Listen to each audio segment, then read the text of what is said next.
All right, so I previously did a video on top 20 sneaker cushioning technologies for 2020, but you guys left a lot of really good feedback in the comment section, and there have been some updates through the year, so I wanted to bring you guys 10 more sneaker cushioning technologies for 2020.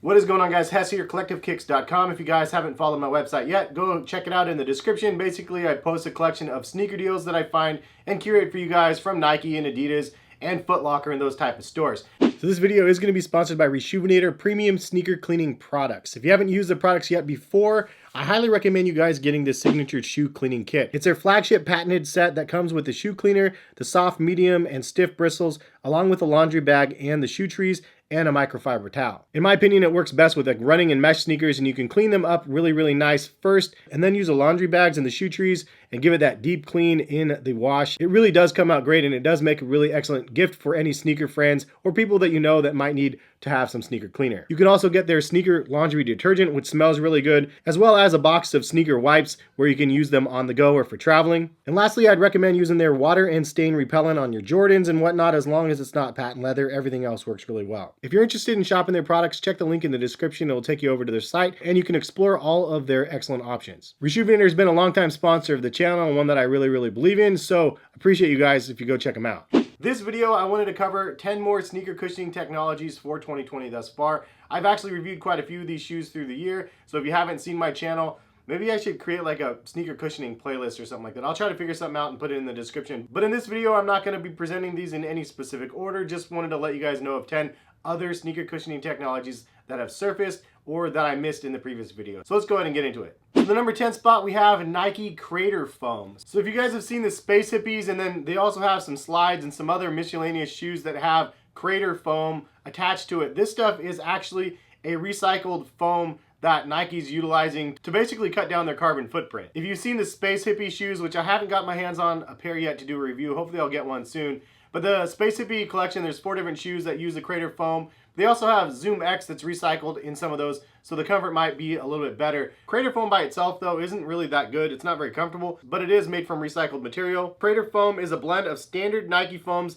and grind rubber, which is the reason why it's not amazingly comfortable, but it is durable because it has grinded rubber in the foam as well. So you can definitely see little bits of grind and rubber in the material, which is actually kind of a cool look. And they have it in like 3 or 4 different colors. It is really lightweight for those wondering, but it's just not amazing feeling on feet, at least from these. I'll check out the Space Hippies in the future. But I do like the fact that Nike is using some leftovers to create more foam for us and basically just recycling and reusing. I think that is a nice responsible step that Nike's taking. Number 9 spot, we have this crazy looking sneaker shoe right here with the new technology from Mizuno known as Enerzy. I've been calling it Energy this entire time, but it's actually Enerzy. I don't know why they named it like that to make it confusing for people like myself, but these look ridiculous. Like, I did a video on these. It's the most expensive, like ridiculous, weird looking, and most comfortable shoe for whatever it's worth, for being how crazy it looks. So these are $300 on Mizuno's website, and they really feel crazy squishy and good on feet. But there's actually 2 elements of cushioning in this shoe.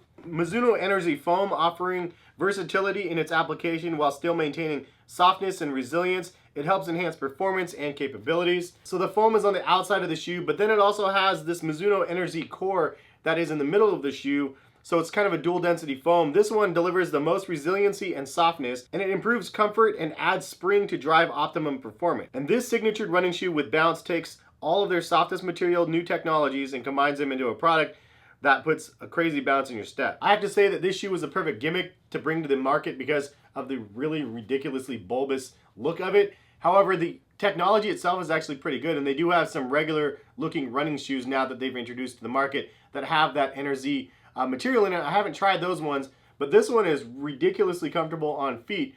It is heavy though, it's not lightweight, but it does offer some really nice properties of comfort and responsiveness. So interesting move from Mizuno, but one that I wanted to mention on this countdown. Next on the list is one that I missed from the previous, and that is Adidas Lightstrike. So the Lightstrike technology was actually something that was introduced on the new hardened basketball sneakers, but it's also on the running sneakers, and these are the SL20s, and the price point of these are only $100, but I've posted these on sale as low as 40 bucks, which honestly, this is a really great shoe, bang for the buck. It's a really comfortable shoe. the technology is actually really nice as well. It says Lightstrike midsole cushioning delivers the optimal balance of lightweight and responsiveness. First debut in the NXTLVL Basketball shoe in 2018, Lightstrike combines energy return and stability into one of the lightest TPU foams on the market for a ride that runners will appreciate across full distance. So the Lightstrike is actually a little bit old. I just missed it in the previous video, but in 2020 they do have the Lightstrike Pro. It's only been featured on the Adizero Adios Pro running shoe,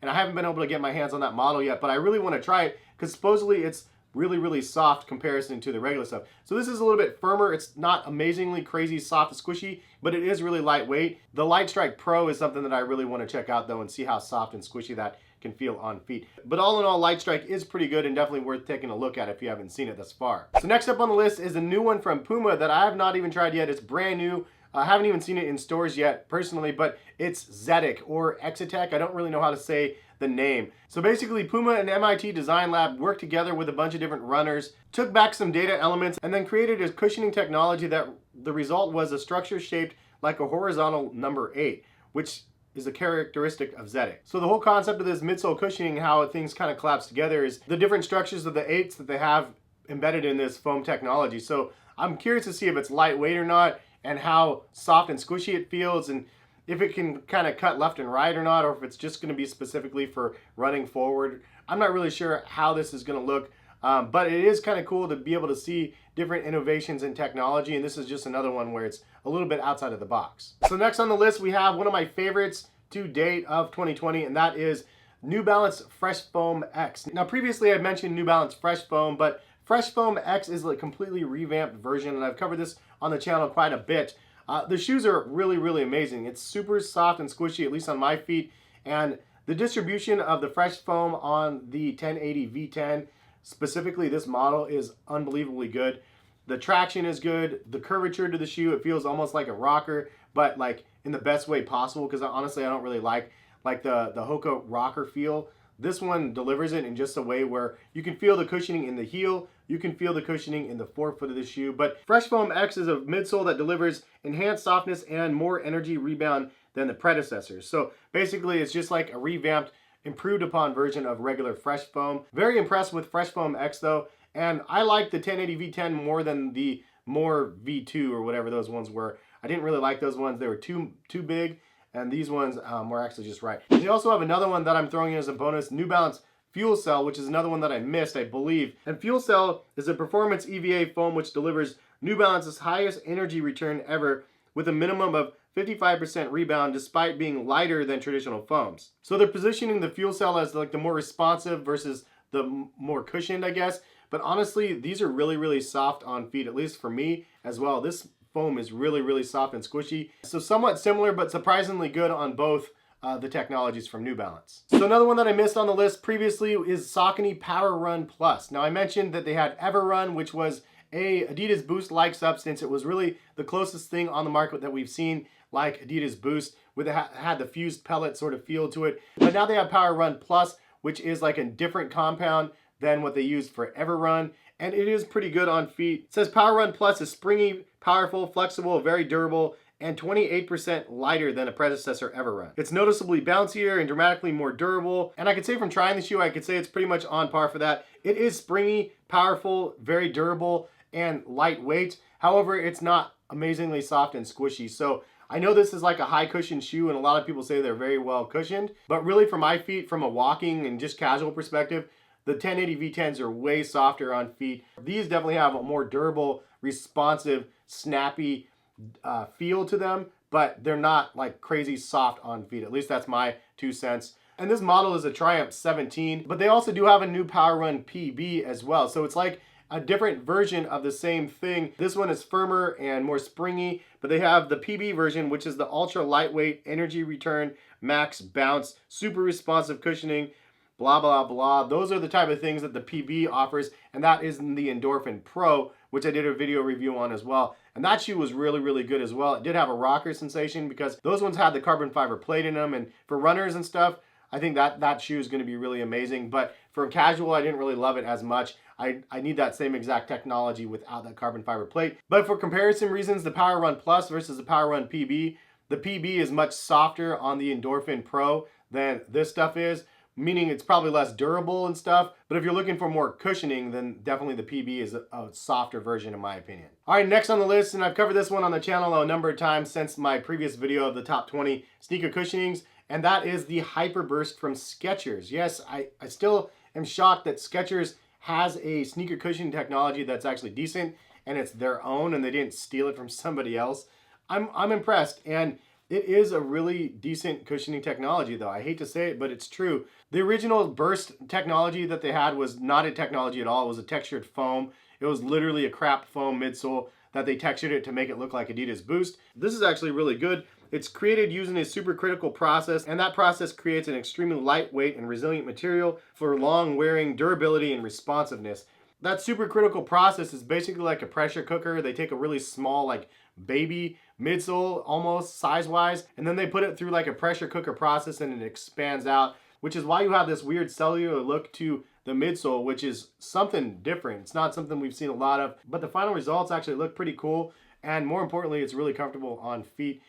Definitely soft and squishy and responsive and lightweight. So all the things that these companies are trying to mimic, Skechers has their own version called the Hyperburst. And this model is the Go Run Max Road 4 that I tried. An ugly looking shoe in my opinion, but surprisingly good on feet. So we have 2 more to go, but next on the list we have the Asics FF Blast, which is for flight foam. Flight foam is a technology that I mentioned, I think, in the previous video from Asics. So this is the Nova Blast sneaker model, and it says this shoe features that flight foam blast midsole for an energetic bounce with each stride. It says the Nova Blast outsole has been designed to accentuate the energized feeling of the flight foam blast technology, creating a trampoline effect that propels you forward. The Nova Blast shoe is higher off the ground than most running styles, promoting improved comfort over long distances. So I'm not sure if the flight foam is actually different than anything else. It feels like they just sculpted it in this specific shape to give it like a trampoline effect, like they said, so you're kind of springing forward. And the overall shape actually looks pretty cool of the Fresh Foam Blast. If that's not good enough for you, they do have another technology as well called the Glide Sole, and it's featured on a shoe called the Glide Ride. But the Glide Sole is a technology that is in the sole and the key function of the Glide Ride shoe. And basically it says it has improved cushioning that reduces muscle load at the foot strike, and it does this with a combination of flight foam technology and gel. But basically it's like a rocker sensation on that shoe, and really it's more just for toe off running, and it was a really bizarre shoe to walk around casually in. I know it's a running shoe, but some shoes, like all of these other ones, can be worn casually and for running, but that is a shoe that I just couldn't wear casually at all. All right, so if you guys are enjoying the video thus far, if you guys can take a moment and hit the like button, it means a lot to me if you guys do so. It shows you guys appreciate the video. Definitely took a lot of research to be able to do this, months of research, as you guys can see, as I've tried most of the shoes in this video. But we made it to the #1 spot, and that is the Reebok Floatride. Now, I don't know the actual release date of when this came out, but it is a sneaker cushioning technology that I missed, that I recently did a review on, and I'm actually really impressed with what they have. The Floatride foam technology offers both lightweight cushioning and responsive feel. Whether you're running a long distance race or looking for casual athleisure shoe, there's a Floatride option for you. This is the Floatride Run 2.0, and it offers an extremely responsive yet cushioned ride that will carry you through each long run. And like most of the other shoes out here, the focus is lightweight and responsiveness. So usually all these shoes are aiming for something that's either lightweight and responsive, lightweight and well cushioned, lightweight, stable, and well cushioned and responsive. All of those things, it's a mix of all of those types of things. This one offers something that is pretty soft on feet, but there's some good stability to the shoe as well as the fact that it is lightweight again. So I think it's pretty cool to see a lot of these sneaker companies just come to the table with something a little bit fresh and new, basically a play on of something else in the past that they've done, but improving upon it, making it more light, making it more cushioned, making it more responsive, and just kind of playing with those mixtures. And that's why I wanted to do this video, because in 2020, we've seen a lot of different changes. So if you haven't seen my previous video, go check it out.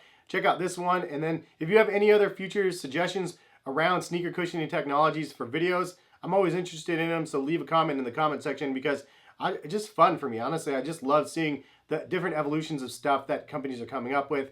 But hopefully, again, you guys found the video insightful and it was helpful. And if you guys did, again, drop a like on the video. Subscribe if you guys are new to my channel. Hit that notification bell to be notified of when my other videos are live. If you guys do want to buy any of the sneaker cushioning technologies that I mentioned in this video, check the link in the description, because I have all of them spelled out there for you guys. Anyway, hopefully, again, it was helpful. Have a good rest of the day. We'll see you guys hopefully back for some more videos soon. Peace, guys.